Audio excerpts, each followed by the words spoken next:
In an ever-evolving digital landscape, for your business to thrive, you must adapt or die. Welcome to Marketing in the Age of AI, the podcast helping you harness the power of AI and marketing tools to revitalize and grow your business. And now here's your host, marketing expert and author of Authentic Marketing in the Age of AI, Emanuel Rose.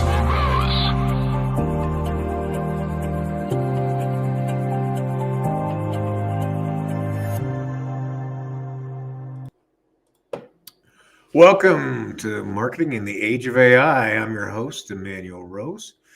This episode, I'm joined by Brian Searle, a seasoned leader in the intersection of technology and marketing. He's the founder and CEO of Insider Perks and Modern Campground.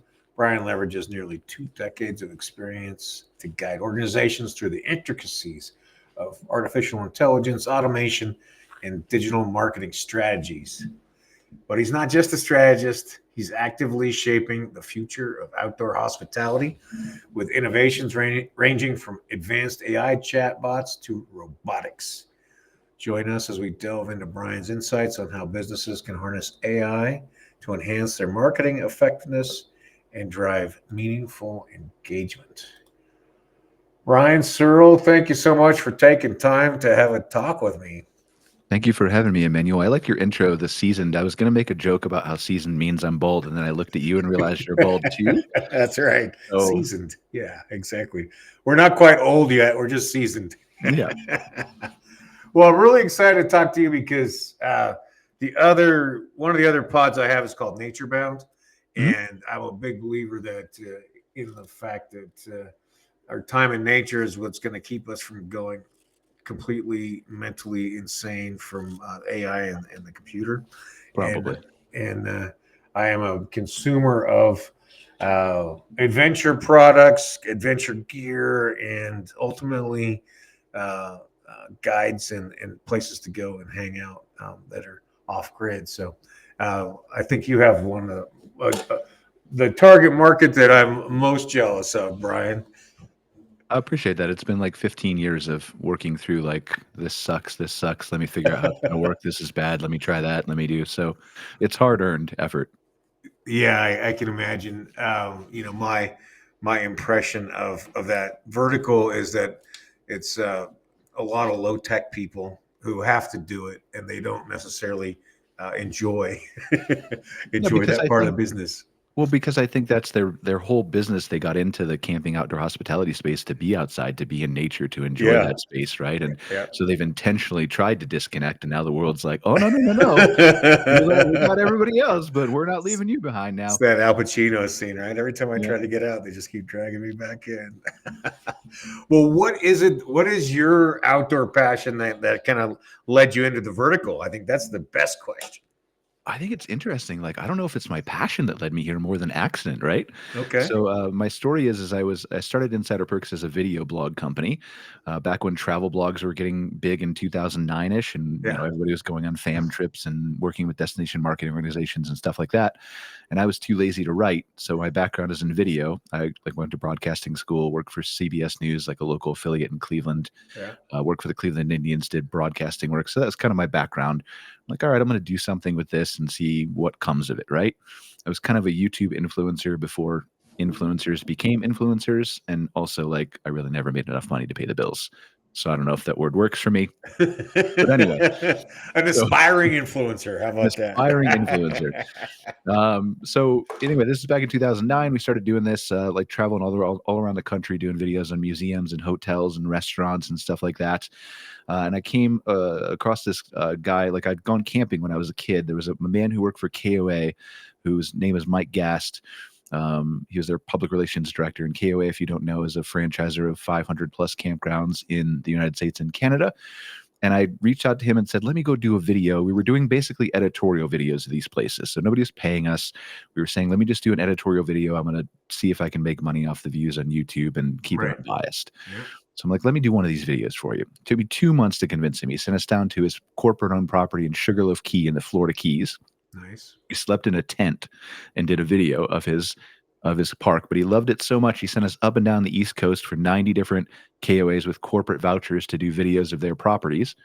And in the course of this, I came across one guy. His name is Charles Dameron at the Ashland Huntington West KOA. He doesn't own it anymore and hates when I mentioned his name anyway, but he's retired now. So I feel like I can just talk about him everywhere. That's right. Yeah. He's probably on vacation somewhere. Hopefully. Yeah. He deserves it. So he built this great park, and we were talking to him one night outside his cabin after we filmed his property. And he's like, I pay this work camper, which in our industry is like somebody you basically trade a site with and give a little bit of pay to do some work around the campground. I'm paying them like $10 a week to post on social media. They don't really know what they're doing. This is like 2011 when friend profiles and pages and nobody knew the difference, right? Yep. And so I'm like, I probably help you with that. Like we do it for our business already. And I made up a number based on that. I said $50 a month. Right. 30 KOAs later, nobody. Can you sign me up on that program, please, Brian? Yeah, I mean, well, inflation has kind of gotten the better of me over the 2011 to now, but yeah. So. Yeah. So that's how you got started. Yep. Well, that's pretty organic, but at least you like to stay in the tent, right? Even in a KOA. For sure. Like, I mean, my back doesn't cooperate with me as much as I'd like it to anymore. But yeah, I love nature. Like I was born and raised in Ohio, Akron, Ohio, Cleveland, Ohio area, moved up to Calgary, Canada, probably 4 or 5 years ago, almost 5 years ago now, February 21. But for that intent purpose of I want to be closer to hiking and nature and outside and all those beautiful things. So yeah, I do have a passion for it for sure. Alberta's a great spot too. Although I like a little bit further east. I like to go to Saskatchewan. It's too flat for me. Like it's beautiful to be clear. Like, but Ohio is flat. I was getting rid of Ohio. Like I'm 45 minutes from Banff. Yeah, Calgary, I got you. So yeah, that's cool. I love it.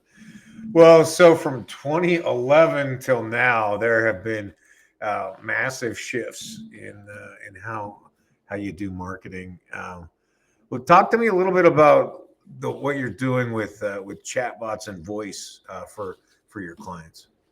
I think it's interesting, like the whole AI topic specifically, right? Like when I first started touching and playing with AI, it was probably 2020, late 2019 when GPT-2 came out. Right. And we were playing with this. I remember this old program called, I think it was Jarvis at the time. And then they had Jarvis, to rebrand it because of copyright issues or whatever. Yeah. And I logged in one morning. I'm like, what is Jasper? I don't remember signing up for this. So we played around with it. And we're like, this is kind of crude, but it's giving us kind of the starting point. And maybe it takes a little bit longer to do it this way than it does to actually have a human being write it. And, but it's fun to play with. Let's see where it goes.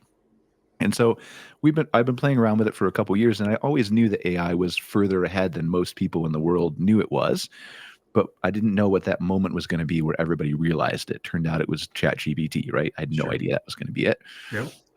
So this launched, and like after ChatGPT launched in November of 2022, we had the whole team on board with after Christmas break, they came back. This is a month, so January of 2023.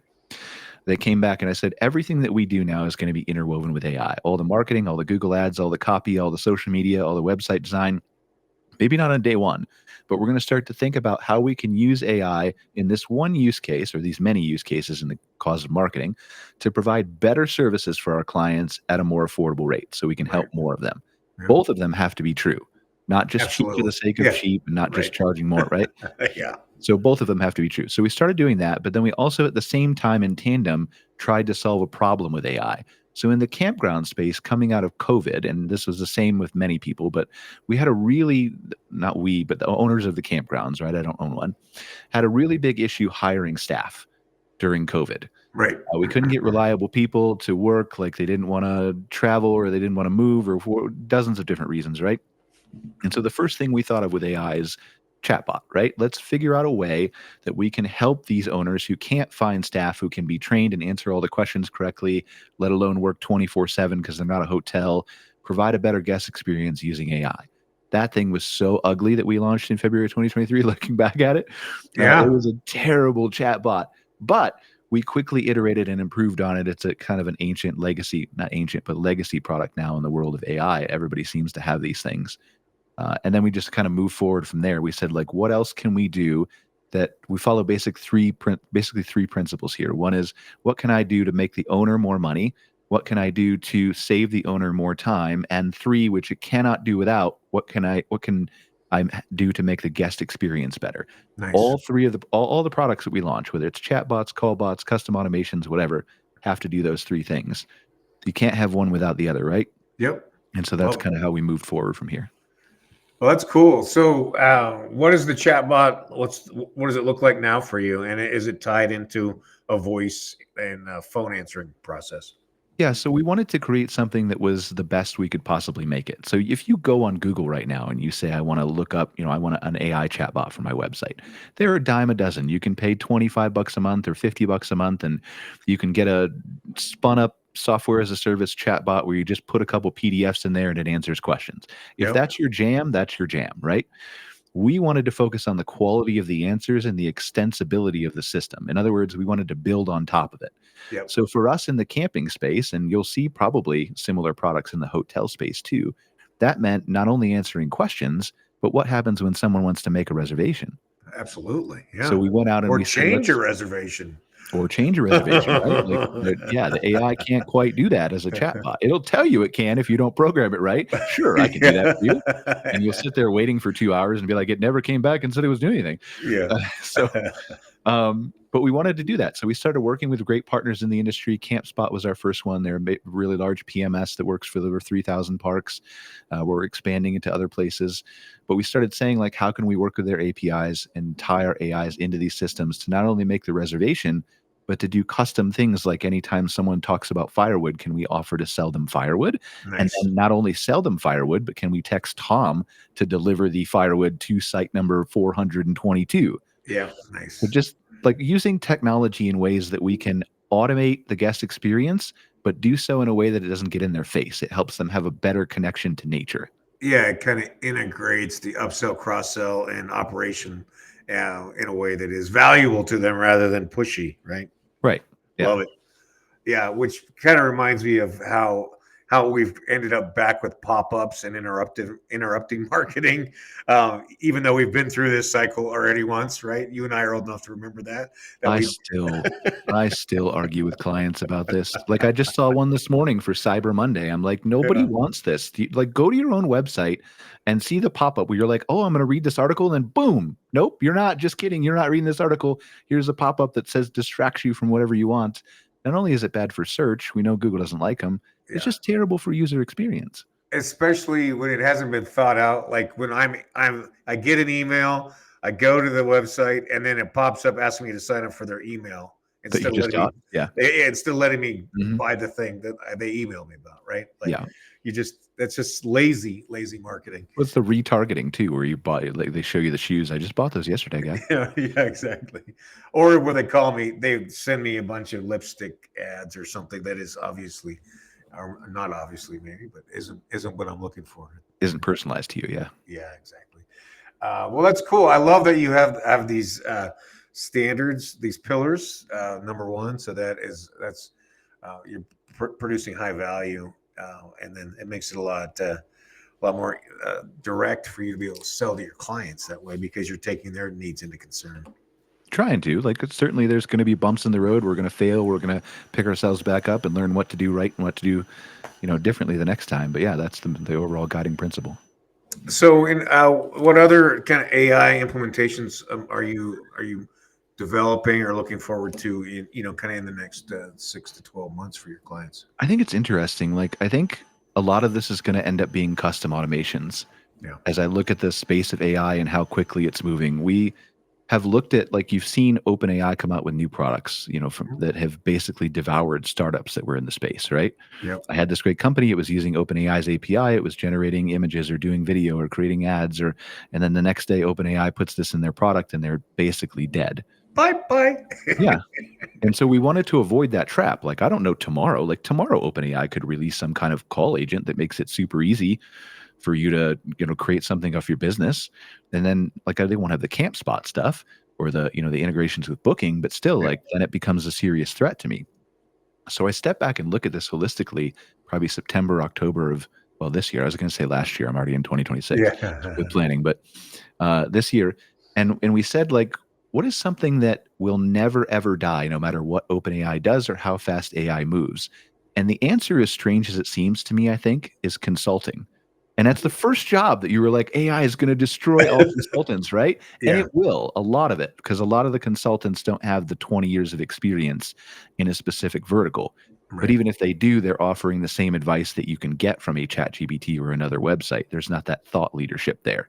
Yeah. But I think no matter how fast AI moves and whatever companies innovate, whatever they're going to innovate, there's always going to be a small business owner. Campgrounds, in my perspective, for all your listeners, lots of other verticals out there who are Yeah. going to struggle to understand how to use and implement it in their business.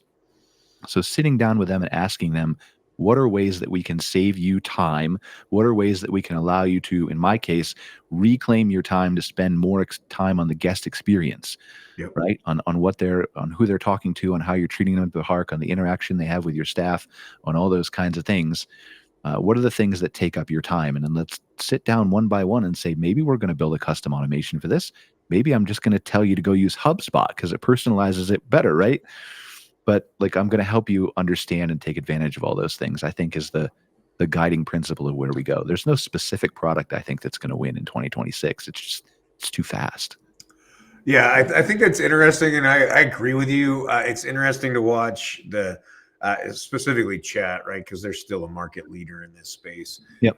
Integrate and continue to retailize all these custom functions that we've been building over the last few years.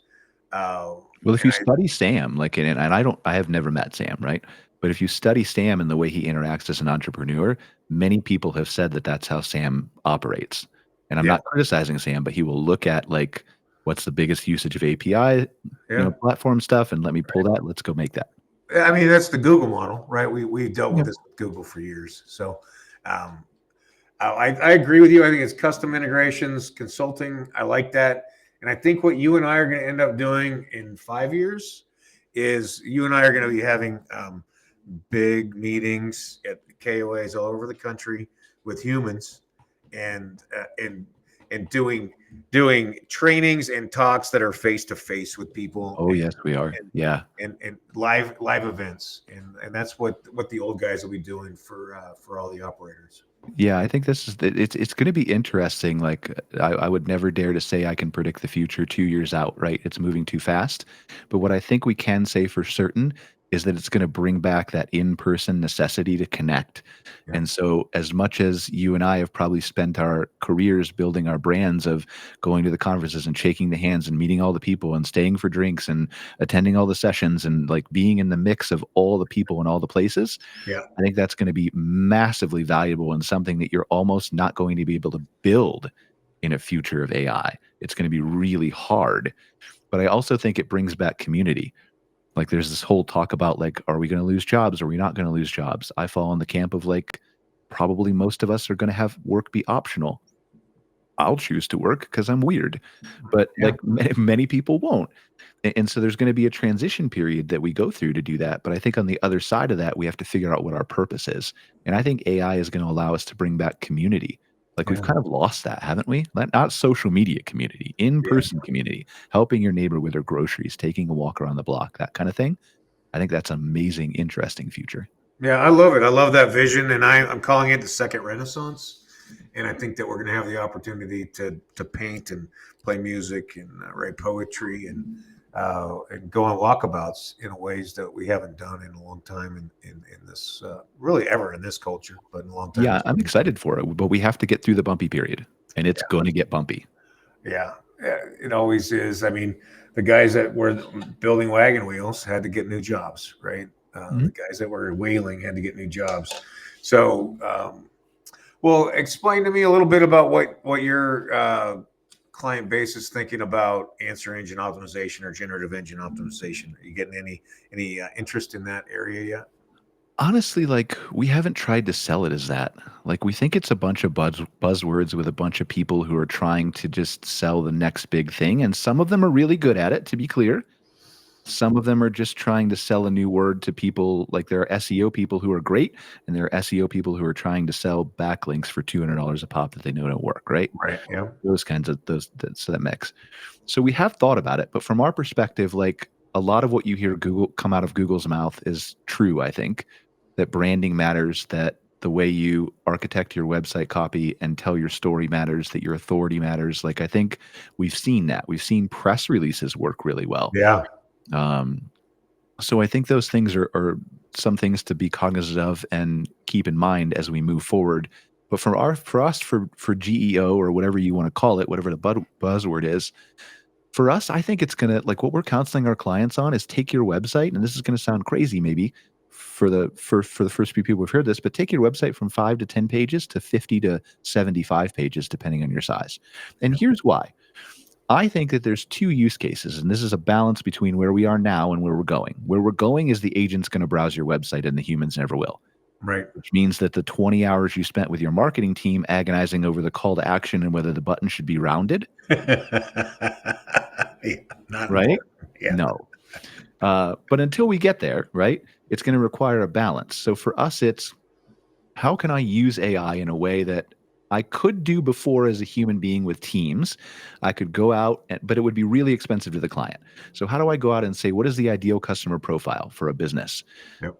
Study what my business is and give me a recommendation. Then break that down into 5 or 10 different fully fleshed out buyer personas. Yep. A single mom who would travel with her kids to go camping, or a retiree who would cross the country, all that kind of stuff, right? Yep. And then give me an audience style guide. But then, and this is really interesting, you can use, like, in Gemini 3, I think is a little bit better now with deep research. But formerly we would use ChatGPT 5 Pro, like the $200 a month thinking model or whatever.